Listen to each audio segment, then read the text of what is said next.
Statue of sacrifice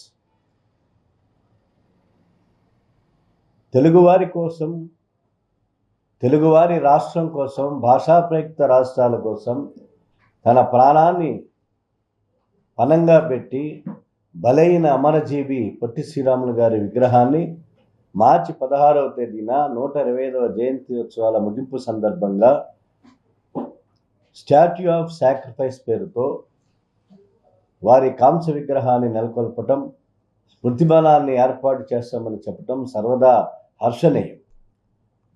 దేశం కోసం, ఒక జాతి కోసం ప్రాణాలు అర్పించేటువంటి అమరవీరుల్ని, వారి త్యాగనిరతని మనం పొగడాల్సిందే, వారిని గౌరవించుకోవాల్సిందే. తెలుగు జాతి గౌరవాన్ని దిగంతాలకు వ్యాప్తి చెందినటువంటి పొట్టి శ్రీరాములు గారి విగ్రహాన్ని స్థాపించవలసిందే. ఆపరేషన్ సాక్రిఫైస్ అని రాష్ట్ర ముఖ్యమంత్రి గౌరవనీయులు నారా చంద్రబాబు నాయుడు గారు నామకరణం చేశారు. ప్రభుత్వం 6.8 ఎకరాల భూమిని మేము ట్రస్ట్ పేరుతో ఉన్నటువంటి వ్యక్తులకు ఇచ్చామని చెప్పి చెప్తా ఉన్నది. ఇక్కడే అసలు విషయం వస్తుంది.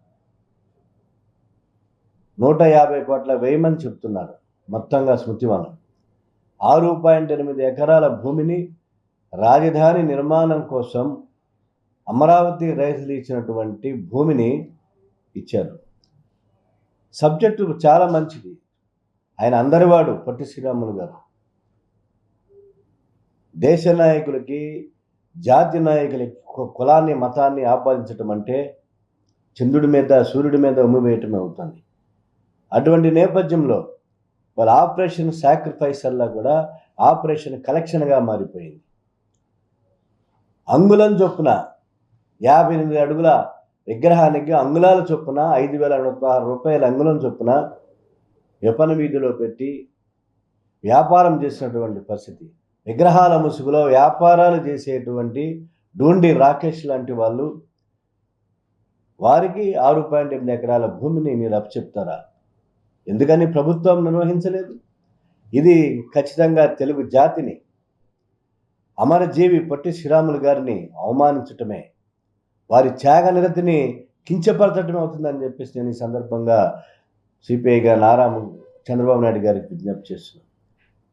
అంగుళాల చొప్పున వ్యాపారం చేస్తున్నటువంటి 2 తెలుగు రాష్ట్రాల్లో పెద్ద దందా కొనసాగుతూ ఉన్నది. ఆపరేషన్ సాక్రిఫైసా, operation కలెక్షనా?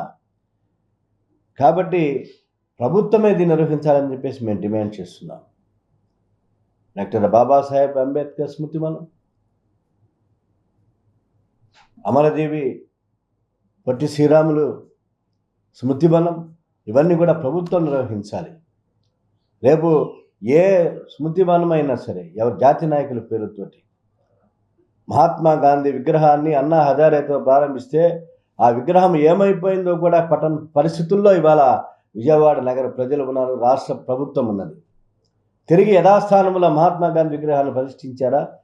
Father of the nation, దేశం కోసం నాన్ వైలెన్స్ అనేటువంటి ఆయుధంతో పోరాటం చేసినటువంటి వ్యక్తి విగ్రహం ఇంతవరకు లేదు. కాబట్టి ఎవరి కోసం?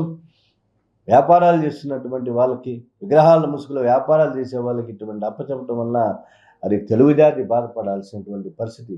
అమరజీవి అందరివాడు. అదే సందర్భంలో అనేక ప్రకృతి విపత్కర పరిస్థితుల్లో, యుద్ధ సమయాల్లో, అనేక సమయాల ఆర్య వైశ్యులకి ఆర్థిక సహకారం అందించినటువంటి ఘనమైన చరిత్ర ఈ దేశంలో ఉందనేటువంటిది కూడా వాస్తవం. కానీ పొట్టి శ్రీరాములు గారిని ఒక కులంతో చూడటం అనేటువంటిది చాలా బాధాకరం. వారి అభిమానిగా, తెలుగువాడిగా, తెలుగు రాష్ట్రం కోసం 58 రోజుల పాటు పొట్టలో పేగులు కదిలిపోయి నోటిలోంచి క్రిమికీటకాలు వచ్చినటువంటి మహాత్యాగి. అటువంటి త్యాగి పొట్టి శ్రీరాముల విగ్రహాన్ని ఆపరేషన్ స్టాట్యూ ఆఫ్ సాక్రిఫైస్ ఆ పేరుని సార్థకం చేయాలి. తక్షణమే రాష్ట్ర ముఖ్యమంత్రి గౌరవనీయులు నారా చంద్రబాబు నాయుడు గారికి, డిప్యూటీ సీఎం ప్రశ్నించే గొంతు అని చెప్పుకుంటున్నటువంటి పవన్ కళ్యాణ్ గారికి, రాష్ట్ర విద్యాశాఖ మార్చులు నారా లోకేష్ గారికి, హోమ్ మినిస్టర్ గారికి, వీరందరికీ కూడా సిపిఐగా మెయిల్ ఫార్వర్డ్ చేశాం. పొట్టి శ్రీరాములు స్మృతి వనాన్ని ప్రభుత్వమే నిర్వహించాలి. స్టాట్యూ ఆఫ్ సాక్రిఫైస్ని దానికి సార్థకత ఉండాలి. తక్షణమే వ్యక్తుల చేతుల్లో నుంచి, ట్రస్టుల చేతుల్లో నుంచి రాజధాని నిర్మాణం కోసం ఇచ్చినటువంటి అమరావతి రైతుల యొక్క త్యాగాన్ని కూడా గుర్తించాలని చెప్పి కోరుతూ, తక్షణమే విగ్రహాలు సాగే దందాన్ని అరికట్టాలి. అంగుళాల పేరుతో సాగే దందాన్ని అరికట్టాలి. వ్యాపారాన్ని ప్రభుత్వమే పొట్టి శ్రీరాములు స్మృతి వనాన్ని నిర్మించాలని చెప్పేసి సిపిఐగా డిమాండ్ చేస్తున్నాం. ఇప్పటికే అమౌంట్ కలెక్ట్ చేయడం జరిగింది. 70% వడ్డీ కూడా ఎక్కువ వస్తుంది. ఫస్ట్ ఫేజ్ అయిపోతుంది, మళ్ళీ సెకండ్ ఫేజ్, థర్డ్ ఫేజ్ ఒక నిర్మాణం. సార్, ప్రభుత్వం ఒక సైటు ఒక సంస్థలకు ఇస్తున్నప్పుడు వేరెవర్ దాన్ని రద్దు చేసుకునేటువంటి అధికారం రాష్ట్ర ప్రభుత్వం వద్ద ఉంది. కాబట్టి ఈ ప్రభుత్వానికి, కూటమి ప్రభుత్వానికి ఏమైనా నీతి నిజాయితీ ఉంటే, పొట్టి శ్రీరాములు గారి మీద గౌరవం ఉంటే, వ్యక్తుల చేతుల్లో నుంచి దాన్ని ప్రభుత్వం చేతుల్లోకి తీసుకురండి. అందరివాడు పొట్టి శ్రీరాములు గారు, మన తెలుగు జాతి ముద్దుబిడ్డ, ఆత్మార్పణ చేసేటువంటి వాడు. అటువంటి మహనీయుణ్ణి అవమానించదని చెప్పి చంద్రబాబు నాయుడు గారికి విజ్ఞప్తి.